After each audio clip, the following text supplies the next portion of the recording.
This video is a follow-on from the previous video where I dealt with backend functions. I also covered the create and read functions on the front end. This video will cover the update and delete functions for the front end, thus rounding the subject of users administration off. Hi, I'm Ben Plessier and, like you, a fervent user of Wappler. In Wappler, I create a new modal dialog. I place this after the existing modal dialog. If you have been following along, you will know how to do this. I always make sure to assign a recognizable ID.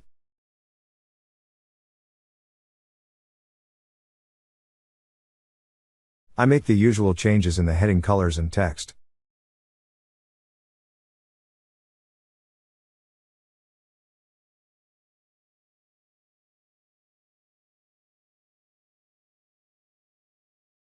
Then replace the paragraph with a generated form.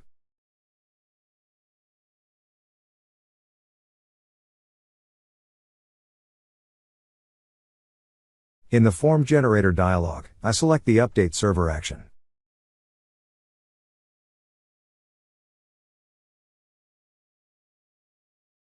The form needs to be populated with details for the chosen user. For this I select data detail. This time I have left the form type as horizontal. This is purely a matter of choice. There are two fields that are not going to be updated with this form. These are password and created. I delete these fields.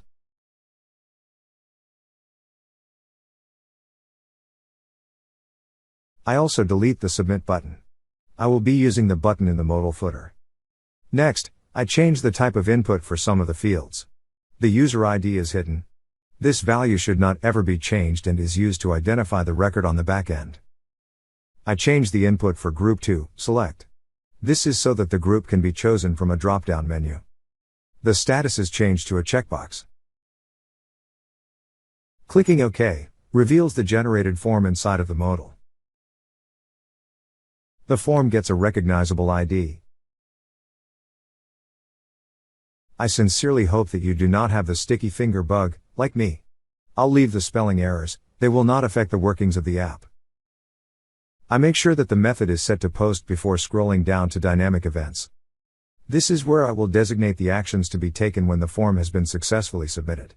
The same procedure can be followed for unsuccessful attempts to submit the form. I'll leave that up to you. Here I select Server Connect and Success. For the actions, the modal needs to be hidden.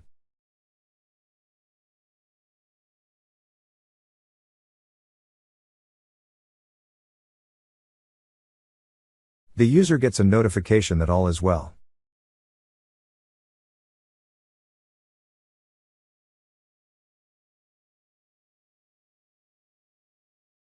The data source is refreshed to include the modified data.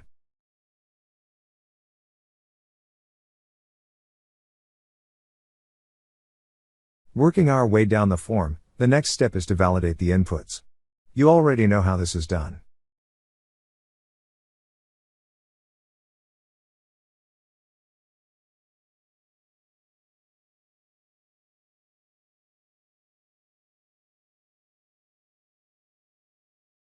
Notice that I have not applied an email validation for the email input. This is because I want to make it easier for administrators to log in. More on this down the track. Before going to the next input, let us think about what happens here. The form is pre-filled with data obtained from the detail data source. This means that this input field contains an email address that is already stored in the database. The validation step in the API will immediately flag this fact and throw an error message. To fix this problem, I go to the Workflows panel and select the User Update function.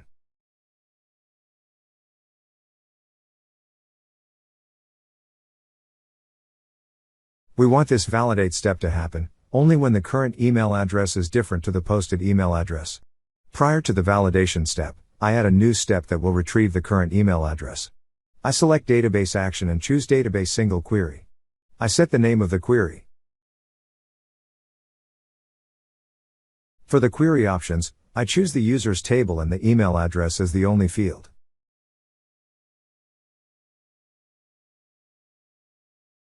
For the condition, I set the user ID to be the same as the posted user ID.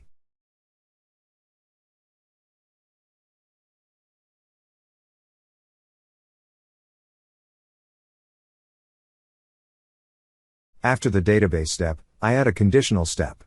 This is done by choosing core functions and condition. For the condition, I set the current email address to be not equal to the formatted posted email address.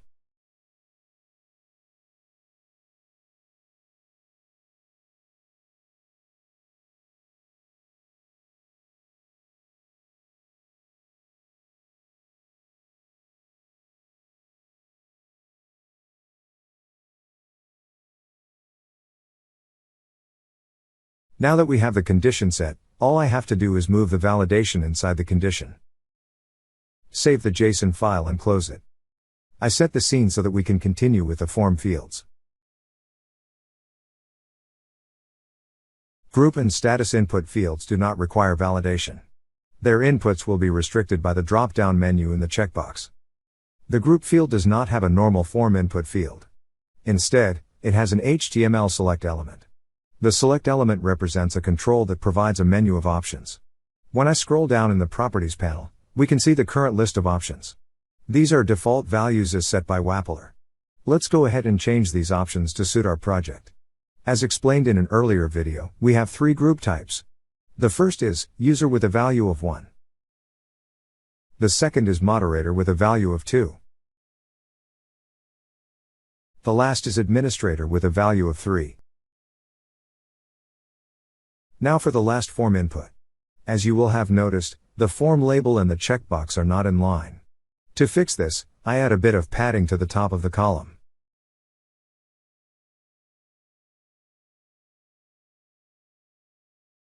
I then select the checkbox label and change the wording.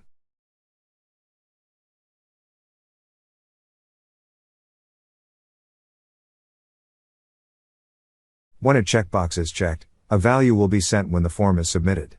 When the form was generated, Wappler applied a dynamic value equal to the value contained in the database. If you remember, this value was set to 0. However, I want a value of 1 to be submitted, so I delete this value. I then scroll up to set a static value of 1. This is where we run into a problem. If the checkbox will only send a value when it is checked, what happens if we want to reinstate the user? In other words, how do we reset the value to 0? Wappler has made this very easy to implement. For this, I need to go to the Workflows panel where I select the user's update function.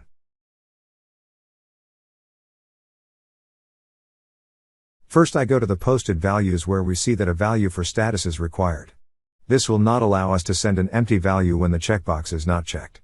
I remove the validation to overcome this limitation. Then I select the database updater step and in the Properties panel, Update Options. I go down to the status field, click on its value and choose the dynamic data picker. In the pop-up, I select the Formatter button. Right-click the expression, choose General and select Default. The default formatter is used to send a default value, when no value is sent. This is exactly what we need, as the checkbox won't send any value if not checked. Enter the value that should be stored in the database if the checkbox is not checked. I enter 0. Click Select a few times to close the panels. Don't forget to save the JSON file and close it. We no longer need it.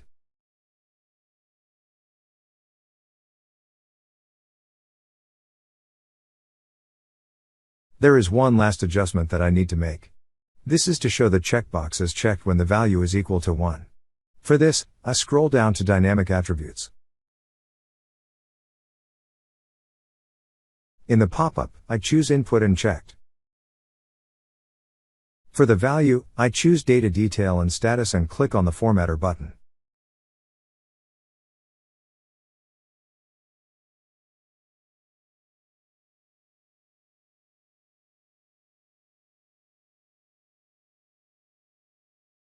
In the pop-up, I set the value of status equal to 1.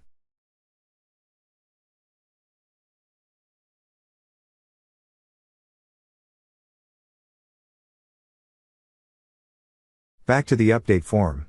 As with the add user form, I still need to adjust the form input IDs.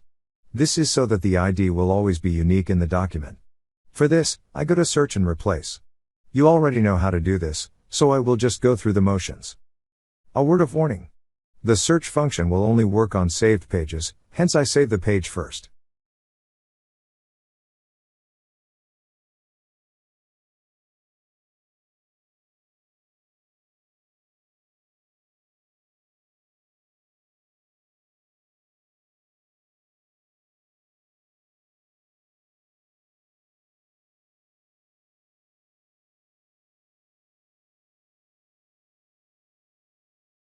After I refresh the page, I see that the IDs have changed. Now for the button to submit the form. I select the button, scroll down to Dynamic Events and create a mouse on click event.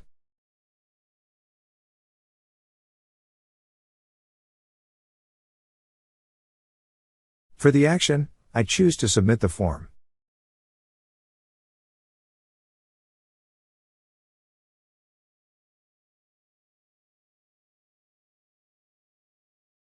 I deselect the modal dialog by clicking on Container. This is so that I can create a button to show the update modal. I want this button to be placed after the user details section. At this stage, the user details section is hidden because no user has been selected. Nor can a user be selected while in this view mode. There are a couple of ways to show the hidden area. One is to turn preview mode on and select a user. Then, to be able to work in the canvas, turn preview mode off again.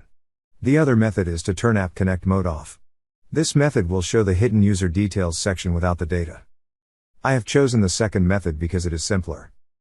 To select the table, I first select one of the elements within the table. This expands the view under App Connect so that I can choose the responsive table. In the canvas, I select the Add After arrow. Here I create a new row and a column. Inside the column, I add a button. I change the button text, give the button a recognizable ID and add a bit of styling.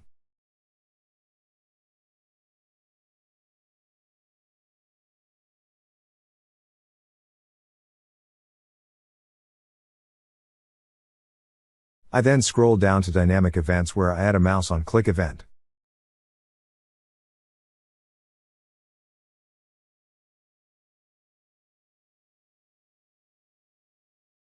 For the action, I choose to show the update modal.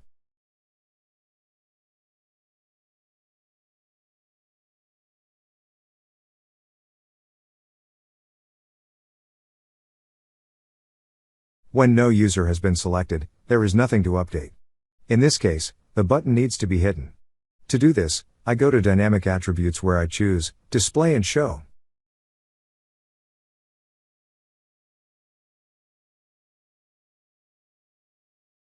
The button is shown when there is the data detail.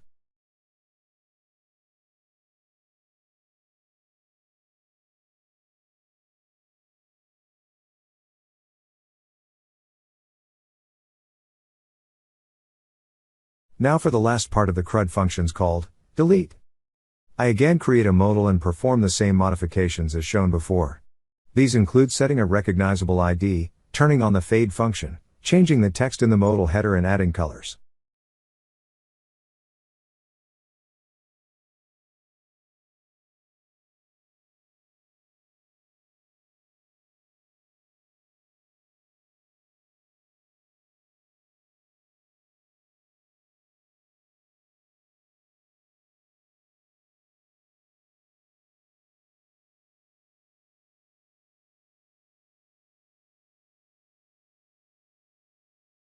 This time I use a red background to mimic danger. I change the wording of the paragraph to warn users of the consequence of continuing with the process.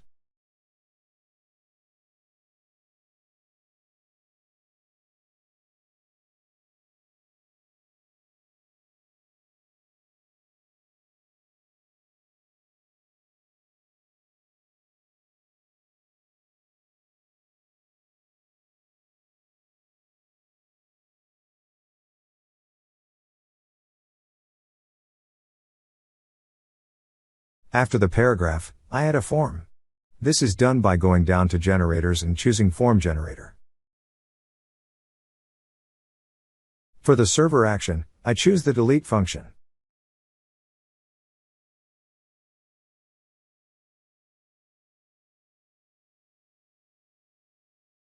The form is populated with data from data detail.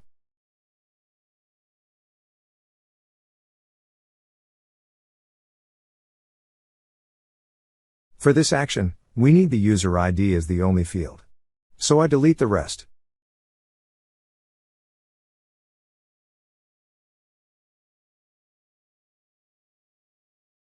There is no need to show the user ID.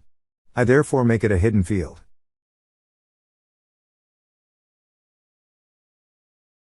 Click OK when done. With the form still selected, I give the form a recognizable ID.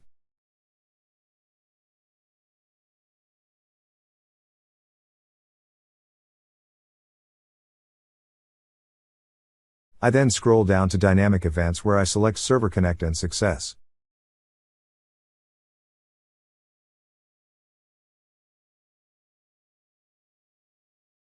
For the actions, I choose a success notification to tell the user that the user has been deleted.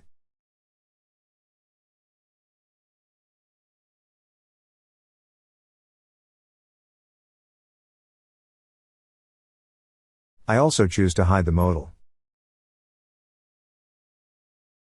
Lastly, I choose to reload the data source to show the new data.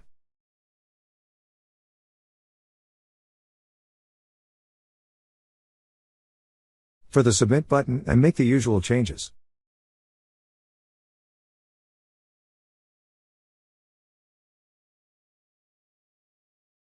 I stay with a red background as the danger theme.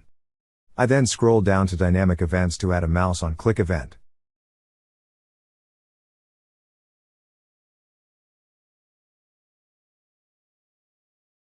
For the action, I choose to submit the form.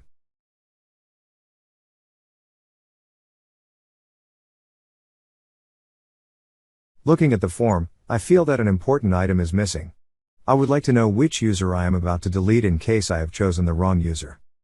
For this, I go to the modal header and delete the word user. In its place, I will insert the user's name by clicking on the dynamic data picker. In the pop-up, I choose both first name and last name.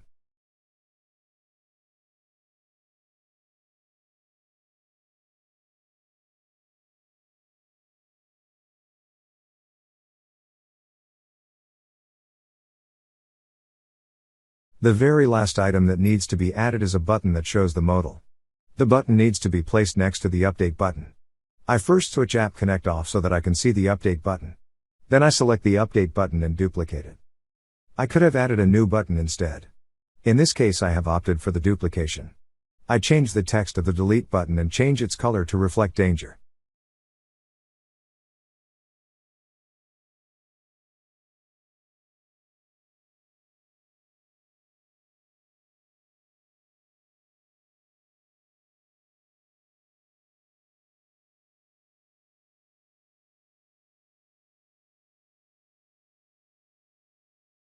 Scrolling down in the Properties panel, I leave the dynamic attributes the same as for the Update button. However, I do need to change the action for the button mouse on click event. Instead of showing the Update modal, it needs to open the Delete modal.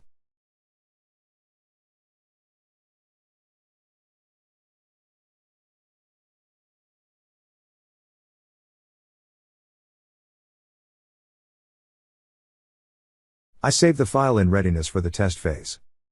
For this, I select the Open in Browser button. Here I select one of the users, mainly to show the two buttons that were created in this video. From there I hit the Add User button. This opens the Add User modal where I enter the details for the new user.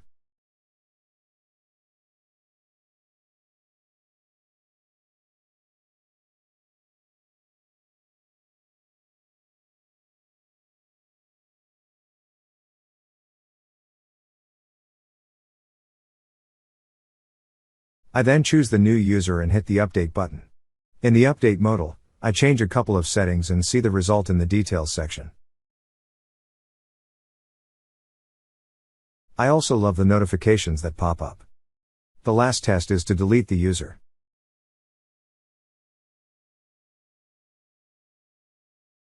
In this video we have not only shown the last two of the CRUD operations, we have also introduced the Select drop-down menu and shown the creation of a well-behaved checkbox. Heck, we even used Find and Replace to do some of the heavy lifting. I hope that you enjoyed this video and please subscribe so that you get notified when the next video is published. You could even reward me by hitting the like button below. See you next time as I continue with the project.